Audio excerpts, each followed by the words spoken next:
इसमें 8 क्वेश्चन, लगभग 8 क्वेश्चन आते हैं केस स्टडी से रिलेटेड। और केस स्टडी क्वेश्चन की एक फॉर्मेट होता है। अगर आप उस फॉर्मेट में आंसर लिखते हैं तो नंबर अच्छा खासा मिलता है। और ये फॉर्मेट सब जगह काम करता है, केस स्टडी के हर क्वेश्चन में ये फॉर्मेट काम करता है। हम लोग चलिए केस स्टडी सॉल्व करते हैं, देखते हैं आखिर कैसा फॉर्मेट है और कैसे सॉल्व करना रहता है केस स्टडी को। दो तीन चीजें आप पहले ध्यान रखिए कि पहले सबसे ज्यादा कि इसमें थोड़ा टाइम कम रहता है। ओवरऑल 12 क्वेश्चन रहते हैं, उसके बाद 8 केस स्टडी रहता है, या कभी 7 केस स्टडी रहते हैं। तो केस स्टडी पढ़ने में टाइम अत्यधिक लगता है, और इसको फॉर्मेटिंग करना, अगर आप पहले से ही फॉर्मेटिंग तैयार रखें तो इसको सॉल्व करने में बहुत जल्दी हो जाता है, नहीं तो टाइम अच्छा खासा लग जाता है। देखिए, इसके लिए आप 6 पॉइंट पे ध्यान रखिए। सबसे पहले आपको इंट्रो पे ध्यान देना है। इंट्रो ज्यादा बड़ा नहीं होना चाहिए, और जो पैसेज में दिया हुआ है, जो केस स्टडी में दिया हुआ है, इंट्रो उसी पॉइंट से बना देना है। हमें ये नहीं सोचना कि ये कौन से दार्शनिक ने बोला था, क्या बोला था, कैसे बोला था। हम बस हमको कुछ बाहरी सोचना नहीं है। इंट्रो में जो दिया है उसी से हमको एक छोटा सा, सॉरी, जो पैसे केस स्टडी में दिया है उसी से छोटा सा एक इंट्रो बना लेंगे, ताकि हमारा यहाँ टाइम बच जाए। सेकेंड, हमारा हमारा फॉर्मेटिंग करना है। जो हमारा हितधारक है, स्टेक होल्डर, ये चीज आप केस स्टडी पढ़ते टाइम एक सर्कल बनाएंगे और यहाँ हितधारक लिख लेंगे। और जो जो हितधारक होंगे उनका नाम लिखते चलेंगे, क्योंकि हमें दोबारा आके दोबारा पढ़ने के बाद हितधारक लिखने के लिए दोबारा हमें केस स्टडी पढ़ने का टाइम नहीं मिल पाता। तो ट्राई करना है कि जब हम केस स्टडी पढ़ रहे हैं उसी टाइम हम हितधारक का लिख ले। कौन कौन से हितधारक होंगे, ये कंपलसरी है, आपको लिखना है, इससे एक्स्ट्रा नंबर मिल जाते हैं। क्योंकि अगर ये नहीं लिखेगा तो कोई दिक्कत नहीं है, लेकिन अगर ये लिखिएगा तो नंबर एक्स्ट्रा मिलते हैं। ये दोनों आपके ऊपर है, दोनों में से कोई एक लिखिए, ये दोनों बना सकते हैं। ये नैतिक मुद्दे, ये नहीं कोई केस स्टडी दिया गया है उसमें आखिर क्या क्या नैतिक मुद्दे हैं, मतलब हमारे सिद्धांत से रिलेटेड क्या क्या मुद्दे हैं, इस पे चर्चा कर देना है। पॉइंट, दो तीन पॉइंट लिख देना है। और जो द्वंद क्या हो रहा है, डायलेमा, एथिकल डायलेमा, मतलब जो कैरेक्टर दिए गए हैं उनके बीच आपस में द्वंद क्या है, टकराव के क्या क्या मूल्य टकरा रहे हैं, उसको अलग पॉइंट बना के लिख देना है। उसके बाद सिंपल जो क्वेश्चन पूछा है क्वेश्चन का जवाब देना है। जो क्वेश्चन पूछा है क्वेश्चन का जवाब देना है। और उसके बाद एक कंक्लूजन, कंक्लूजन में वही पॉजिटिव पॉजिटिव कंक्लूजन लिखना है, जो थोड़ा आगे अपने जो जो यहाँ क्वेश्चन जो मतलब टॉपिक 5 है, इसमें जो आप क्वेश्चन का आंसर देंगे, इसी में से जो आपको अच्छा पॉइंट लगेगा उसी की कंक्लूजन बना लिया जाता है कि हाँ, ऊपर ये कंक्लूजन हमको अच्छा लगा, कारण ये। चलिए हम क्वेश्चन सॉल्व करते हैं, तब आपको अच्छे से समझ में आएगा। एक काम करिए, वीडियो पॉज करिए और इसको पढ़िए। हम यहाँ से वीडियो को फास्ट फॉरवर्ड कर देते हैं, ताकि जल्दी हो जाए वीडियो।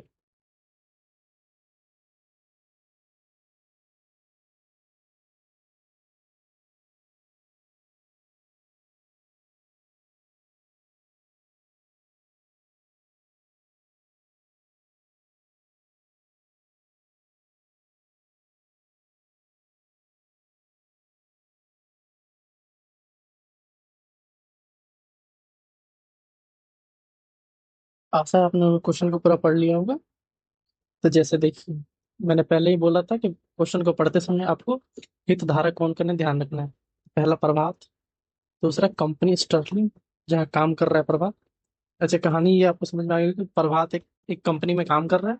कंपनी का नाम है स्टर्लिंग इंटर इलेक्ट्रॉनिक लिमिटेड। ये कंपनी काम क्या करती है, तो जो अलग अलग कंपनी कॉन्ट्रैक्ट निकालते हैं उस कॉन्ट्रैक्ट को ये करके उसका काम करते हैं, मतलब कॉन्ट्रैक्ट, ये कॉन्ट्रैक्ट बेस पे काम करती है। तो अभी एक रक्षा विभाग में एक ऑर्डर आने वाला था, तो वो रक्षा विभाग के लिए ऑर्डर के लिए ये कंपनी चाहती थी कि हमें वो मिल जाए, क्योंकि वो ये कंपनी लॉस में जा रही थी। और इसके जो मालिक थे वो लंदन के मालिक थे, उन्होंने बोला था अगर ये कंपनी लॉस में फिर से चली गई तो इस विभाग को बंद कर दिया जाएगा जिसमें प्रभात काम कर रहा है, जो ग्वालियर में स्थित है।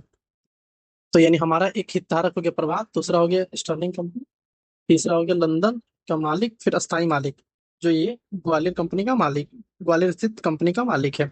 एक रक्षा मंत्रालय हमारा हितधारक हो गया। अब क्या होता है, प्रभात की कंपनी में ये समस्याएं हैं, साथ ही साथ इसके घर में भी प्रॉब्लम चल रही है। इसके 2 बच्चे हैं और एक बूढ़ी माँ है, जिनको बीमारी है, जो शिक्षा और चिकित्सा पर अत्यधिक खर्च हो रहा है। हमारे एक और हितधारक, उनके 2 बच्चे और एक बूढ़ी माँ। साथ ही साथ बैंक भी है, क्योंकि बैंक की ईएमआई जा रही है, तो वो भी एक हितधारक है।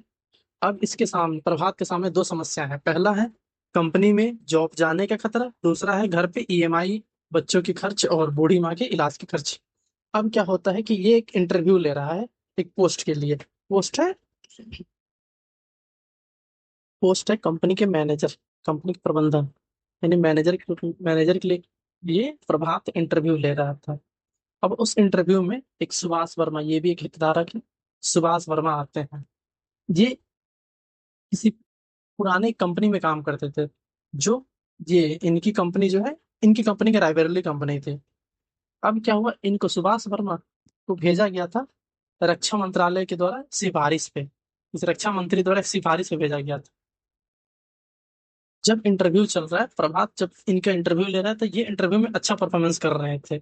लेकिन दिक्कत ये थी कि इन्होंने इंटरव्यू के टाइम ही बोला था कि अगर आप मुझे सेलेक्ट कर लेते हैं, तो मुझे आपकी प्रतिद्वंदी कंपनी जो यूनिक इलेक्ट्रॉनिक्स लिमिटेड कंपनी थी, उसके क्या कॉन्ट्रैक्ट होंगे, मतलब वो क्या कॉन्ट्रैक्ट खरीदेगी, जो रक्षा मंत्रालय कॉन्ट्रैक्ट खरीदना है उसके क्या बजट है, मैं आपके वो गुप्त जानकारी दे दूंगा, यानी इनसाइडर ट्रेडिंग।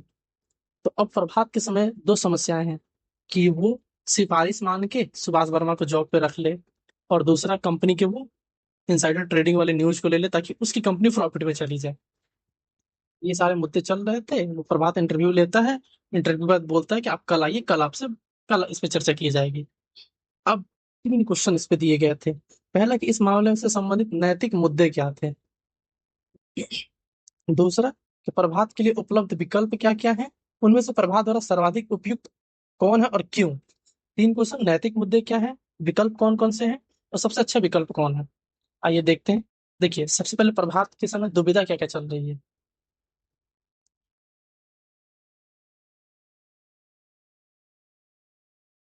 प्रभात के समय दुविधा चल रही है। पहली दुविधा है कि वो उसकी नौकरी जाने का खतरा है, क्योंकि अगर कंपनी फिर से लॉस में चली गई तो उसकी नौकरी चली जाएगी। सेकेंड है कि शिक्षा और उसकी बूढ़ी माँ के इलाज पे बहुत ज्यादा पैसे खर्च हो रहे हैं। और तीसरा ईएमआई। चौथा दिक्कत क्या है कि वो अगर सुभाष वर्मा जो उसकी कंपटीटर कंपनी है, उसके गुप्त दस्तावेज जो इनसाइडर ट्रेडिंग कर रहा है, इनसाइडर इंफॉर्मेशन को लाके दे रहा है, ये एक तरह से गैर कानूनी है। तो ये एक दुविधा उसके समक्ष है कि कैसे सुभाष वर्मा को जॉब दिया जाए या नहीं दिया जाए। अब आइए हम क्वेश्चन को सॉल्व करते हैं, देखते हैं। हमको फॉर्मेटिंग याद रखना है, एक छोटा सा इंट्रो। तो इसमें इंट्रो में हम क्या लिखेंगे, तो हम ट्राई करेंगे कि क्या केस स्टडी में चल रहा था, केस स्टडी में क्या चल रहा है कि प्रभात के मन में ये दुविधा चल रही है कि वो अपना खर्च कैसे मैनेज करें, यानी उसकी जॉब की प्रॉब्लम चल रही है, उसके अपना खर्च का प्रॉब्लम चल रहा है कि जो शिक्षा पे खर्च होगा, जो चिकित्सा पे खर्च होगा। साथ ही साथ ये प्रॉब्लम चल रहा है कि वो सुभाष जैसे योग्य होते हुए सिफारिश वाले इंसान को कैसे जॉब पे रखे, और साथ ही साथ वो गुप्त सूचना, दूसरी कंपनी की गुप्त सूचना देने वाले व्यक्ति को कैसे रखे। अगर वो दूसरी कंपनियों की गुप्त सूचना को दे सकता है, तो क्या क्या ये भी तो हो सकता है कि वो आज से 2 साल बाद जिस कंपनी प्रभात काम कर रहा है, इस कंपनी के गुप्त इन्फॉर्मेशन को दूसरे कंपनी में बेचना शुरू कर दे। ये इसके अंदर द्वंद्व चल रहे थे, इसी को हम इंट्रो बनाकर लिखेंगे। क्या है कि प्रभात के जो मन में अंतर्द्वंद में संकट चल रहा है, यानी ये एक अंतर्द्वंद संकट है, जहाँ स्वहित वर्सेस कंपनी के हित। तो अपना हित देखना है, फिर कंपनी के हित, कंपनी के हितों का सार्वजनिक हितों के साथ टकराव है। अपना हित अच्छा माने या कंपनी का हित। अब वो सार्वजनिक हित क्या कह रहा है, सार्वजनिक हित है कि हम ऐसा करें, या कंपनी का लॉस हो, कंपनी घाटा हो, या हमारा फायदा हो, हमारा घाटा हो। यानी एक छोटा सा इंट्रो हो जाएगा कि हाँ, प्रभात के अंतर्मन में ये संकट चल रहा है कि वो स्वहित, वो कंपनी के हितों का सार्वजनिक हितों के साथ कैसे टकराव हो जा रहा है, इसको कैसे मैनेज किया जाए। अब देखते हैं हितधारक कौन कौन थे। जरूरी नहीं यही हितधारक है, इनके अलावा बहुत से थे। मैंने ट्राई किया कि मेन मेन कौन थे। पहला प्रभात, प्रभात के परिवार, इसमें बच्चे और बूढ़ी अम्मा। स्टर्लिंग कंपनी जहाँ प्रभात काम कर रहा है, उसके कार्यकारी निर्देशक जो लंदन में है। सुभाष और उसकी कंपनी जहाँ पहले सुभाष काम कर रहा है। कंपनी के कर्मचारी, क्योंकि जो घटनाएं होंगी वो सिर्फ प्रभात पे थोड़ी होंगी।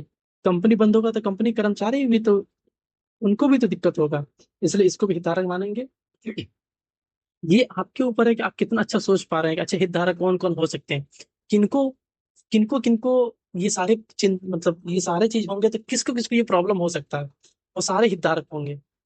और तीसरा क्या है, साक्षात्कार में सिर्फ सुभाष थोड़ी आया है, सुभाष के अलावा अन्य लोग भी तो आए हैं। अगर हम सुभाष को रख लेते हैं तो फिर योग्यता, यहाँ सिफारिश को हम सिफारिश मान के सुभाष को जॉब दे देते हैं, तो फिर योग्यता की क्या वैल्यू रह जाएगी? तो अन्य उम्मीदवारों के साथ ये अन्याय हो जाएगा, लेकिन हमारे ये हितधारक हो गए। अब देखते हैं कि नैतिक मुद्दे क्या क्या हैं। पहला नैतिक मुद्दा है व्यक्तिगत सत्यनिष्ठा। अगर प्रभात सुभाष को जॉब पे रख लेता है, यानी माना जाए कि वो सिफारिश सिफारिश वाले व्यक्तियों को जॉब पे रखता है, और दूसरा क्या होगा कि वो दूसरी कंपनियों की सूचनाओं को प्राप्त करने के लिए जॉब पे रख रहा है, यानी उसकी सत्यनिष्ठा, जो एक इंटीग्रिटी होती है, वो उसके दाव पे लगी है। यानी ये एक उसके अंदर नैतिक मुद्दा है कि सत्यनिष्ठ, व्यक्तिगत सत्यनिष्ठता। दूसरा क्या है? पारदर्शिता। अगर आप किसी किसी व्यक्ति को सिफारिश पे रख लेते हैं, तो इसमें अन्य जो उम्मीदवार आए हैं उनके साथ अन्याय हो गया, तो ये पारदर्शिता नहीं है। तीसरा है कॉर्पोरेट एथिक्स। कॉर्पोरेट एथिक्स क्या कहता है कि इनसाइडर ट्रेडिंग एक अनैतिक मुद्दा है, यानी इलीगल है। तो इनसाइडर ट्रेडिंग से संबंधित व्यक्तियों को आप जॉब पे रख रहे हैं, तो ये कॉर्पोरेट एथिक्स के खिलाफ है। और चौथा क्या? अनैतिक व्यवहार, अपने लालच के लिए। क्योंकि आप भी तो देख रहे हैं कि अगर हम सुभाष को जॉब पे रखते हैं, तो इससे कंपनी प्रॉफिट में होगी, कंपनी प्रॉफिट होगा तो आपका जॉब नहीं जाएगा, आपकी ईएमआई अच्छे से जाती रहेगी, इलाज और शिक्षा पे जो खर्च है वो अच्छे से हो जाएगा। आपका भी लालच इसमें छिपा हुआ है। ये हो गया नैतिक मुद्दे। यही पहला क्वेश्चन पूछा हुआ था, नैतिक मुद्दे क्या कहते हैं? ये सारे नैतिक मुद्दे हैं। अब भाई नैतिक द्वंद्व क्या है? द्वंद्व क्या होता है? दो लोगों के बीच आपसी द्वंद्व होता है। पहला स्वहित, यानी प्रभात का अपना देखा जा रहा है स्वहित, कैसे हमारे लिए ये ठीक है करावे। दूसरा सार्वजनिक स्वहित, प्रभात अपने बारे में तो देख रहा है, फिर भी देख रहा है कि सार्वजनिक क्षेत्र में क्या होगा। अगर हम अपने लिए सब कुछ कर रहे हैं, तो फिर कंपनी के जो वर्कर्स हैं उनका भी तो नुकसान हो सकता है। स्वहित वर्सेस सार्वजनिक हित। कंपनी के हित बनाम सत्यनिष्ठता। अगर व्यक्ति को हम रख लेते हैं तो कंपनी को प्रॉफिट होगा, लेकिन अपनी सत्यनिष्ठता, खुद की सत्यनिष्ठता दांव पे लग जाएगी। कि हम किसी भी इनसाइडर ट्रेडिंग वाले व्यक्ति जो कॉर्पोरेट एथिक्स के खिलाफ था, उसे हमने जॉब पे रख लिया, तो ये अपनी सत्यनिष्ठता के खिलाफ होगी। तीसरी क्या है? उम्मीदवार के चयन में दुविधा। अगर हम अगर हम सुभाष को जॉब पे रख लेते हैं, तो इससे क्या है कि वो हमें सिफारिश वाले लोगों को जॉब पे रखने के लिए, मतलब सिफारिश वाले लोगों को जॉब पे रखा जा रहा है। इससे अन्य जो उम्मीदवार योग्यता योग्यता होते हुए उन्हें जॉब नहीं मिल पाएगी। मतलब ये एक दुविधा है जो नैतिक द्वंद्व के रूप में उत्पन्न हो रही है। ठीक? यानी हमारा पहला क्वेश्चन था कि उपयुक्त मामलों में नैतिक मुद्दे क्या थे, तो नैतिक मुद्दे हमारा सॉल्व हो गया। दूसरा था कि उपलब्ध विकल्प क्या क्या है। ये देखते हैं विकल्प क्या क्या उसमें उपलब्ध है। नैतिक मुद्दे हमारा सॉल्व हो गया यहाँ पे। अब आता है विकल्प। ट्राई करना, जब भी आपको विकल्प के लिए मुद्दे पूछा जाए तो आपको ऐसे चार्ट बना लेना है। पहले विकल्प क्या क्या है, उसके बारे में प्रोज, उसके बारे में कॉन्स, कि हाँ कुछ अच्छे हैं कुछ खराब है। आइए पहला विकल्प क्या है कि देख, मान लो कि प्रभात ने सुभाष को नौकरी पर रख लिया और ऑर्डर प्राप्त कर लिया, यानी उसके द्वारा जो इन्फॉर्मेशन दिए गए थे, इनसाइडर इन्फॉर्मेशन, उसका यूज करके उसने ऑर्डर प्राप्त कर लिया। इससे अच्छा बात क्या हुआ? पक्ष में बात, कंपनी के राजस्व में प्रॉफिट तो हुआ और स्वयं की नौकरी तो बच गई, लेकिन स्वयं के साथ अनैतिकता अनैतिकता यानी सत्यनिष्ठता दाव पे लग गई, और कंपनी की साख दाव पे। कि जैसे सुभाष ने अन्य कंपनी के इनसाइडर न्यूज को इस प्रभात की कंपनी में बेचा है, हो सकता है कि बाद में सुभाष प्रभात के कंपनी के इनसाइडर न्यूज को अन्य कंपनी को बेच दे, यानी ये कंपनी की साख पे दाव लग गया कि हाँ हो सकता है ये भी कंपनी बाद में डूब जाए या बर्बाद हो जाए, क्योंकि इसके भी इनसाइडर न्यूज को बेच दिया जाए। ये दूसरा विकल्प क्या है कि दूसरी कंपनी की सूचना लिए बिना प्रभाव सुभाष को जॉब पे रख लें। यानी मैंने प्रभाव क्या करे कि वो जो सुभाष द्वारा दिए जा रहा है इनसाइडर न्यूज, उसको ना ले, सिर्फ सुभाष को जॉब पे रख ले। इससे स्वयं की सत्यनिष्ठता ठीक रहेगी। सुभाष, हो सकता है कि सुभाष तकनीक में अच्छा है, तो उससे कंपनी के राजस्व में वृद्धि हो जाए, क्योंकि वो काम करने में अच्छा था। लेकिन दिक्कत क्या है, कंपनी को ऑर्डर नहीं मिलेगा, क्योंकि न्यूज तो पता नहीं है, तो कंपनी को ऑर्डर मिलेगा। अगर कंपनी को ऑर्डर नहीं मिला, यानी कंपनी गई लॉस में। अगर लॉस में गई तो इसके निदेशक ने पहले ही बोला था, कंपनी अगर इस बार लॉस में चली गई, हम कंपनी को बंद कर दें। कंपनी बंद हुई तो सुभाष की नौकरी, प्रभात की नौकरी चली जाएगी, यानी स्वहित का नुकसान हो सकता है। यानी दूसरा ये विकल्प। तीसरा विकल्प तीसरा विकल्प प्रभात के पास है, तो सुभाष को नौकरी पे ना रखे। सुभाष को नौकरी पे ना रखे, इससे क्या फायदे होंगे? इससे पक्ष में कि कंपनी वो स्वयं की नैतिकता बनी रहेगी। लेकिन नुकसान क्या हो सकता है, कंपनी स्वयं, पहली बात कि सुभाष को अगर न्यूज पे नहीं रखेगा, अपने जॉब पे और सुभाष को नहीं रखे, तो इनसाइडर न्यूज नहीं मिलेगी, तो ज्यादा चांसेस है कि कंपनी फिर से लॉस में चली जाए। कंपनी लॉस में जाएगी, कंपनी बंद हो जाएगी, और सुभाष का भी, प्रभात का भी जॉब चला जाएगा। इस प्रकार कंपनी को भी लॉस होगा, प्रभात को भी लॉस होगा। अब आते हैं चौथा, हमारे पास क्या विकल्प है। चौथा विकल्प है कि सुभाष की जगह अन्य उम्मीदवार को नौकरी व कंपनी राजस्व स्वयं का प्रयास है। यहाँ क्या करते हैं कि सुभाष की जगह अन्य उम्मीदवार को नौकरी दे देते हैं, और कंपनी के राजस्व स्वयं प्रयास करेंगे। मतलब सुभाष को नौकरी ना देके अन्य जो उम्मीदवार आए हैं, उनमें सब उनमें से किसी को नौकरी दे दिया जाए, और प्रयास किया जाए कि कंपनी का राजस्व बढ़े। इससे क्या होगी, स्वयं की सत्यनिष्ठता बनी रहेगी, किसी भी परिस्थिति में समझौता नहीं होगा। क्योंकि अगर आप, जो उम्मीदवार उपयुक्त थे, हो सकता है वो सुभाष ही हो, जरूरी नहीं सुभाष को नहीं देते, सुभाष को भी दिया जा सकता है, हो सकता है सुभाष ही हो। अगर जो उम्मीदवार सक्षम हो, उनको नौकरी दे दी जाए, और स्वयं के लाभ का प्रयास किया जाए। मतलब एक तरह से काम अधिक मेहनत करके कंपनी को प्रॉफिट बनाया जाए। इससे क्या होगा, तात्कालिक रूप से कंपनी को नुकसान होगा, क्योंकि आपके पास इनसाइडर इन्फॉर्मेशन नहीं होगा, तो नुकसान होने का चांस ज्यादा है। लेकिन स्वयं की नौकरी जाने, और क्योंकि ज्यादा है, लेकिन हो सकता है बाद में प्रॉफिट हो जाए। हाँ, दूसरी बात क्या है कि अगर नुकसान हुआ, तो नौकरी जाने का खतरा भी है। यानी एक तरह से नौकरी जाने का खतरा भी है, और दूसरा क्या है कि कंपनी के बंद होने का भी खतरा है। लेकिन व्यक्ति की सत्यनिष्ठता बरकरार रहेगी, यानी आपने सत्यनिष्ठता के साथ समझौता नहीं किया। अब लास्ट ऑप्शन था कि इसमें सबसे उपयुक्त कौन है। आपको जब भी उपयुक्त चुनना, सबसे अच्छा विकल्प कौन है, तो ट्राई करें वो विकल्प को चुने जिसमें सबसे ब्रॉड थिंग को लिया जाए। जैसे इस पॉइंट में आपने सुभाष के अलावा अन्य उम्मीदवारों को भी ध्यान दिया, क्योंकि अन्य उम्मीदवार भी तो आए थे। अगर उनके साथ इस समय भेदभाव किया जाएगा, तो फिर क्या पता वो अगली बार आपके साथ हो, या आपकी कंपनी के साथ हो, किसी के साथ भी हो सकती है। तो इसलिए सबसे ब्रॉड ऑप्शन को ट्राई किया जाता है कि हाँ, सबसे अच्छा यही है कि हम क्यों ना सुभाष की जगह अन्य उम्मीदवार को चुन ले, और ट्राई स्वयं से प्रयास करें कि राजस्व में वृद्धि हो जाए।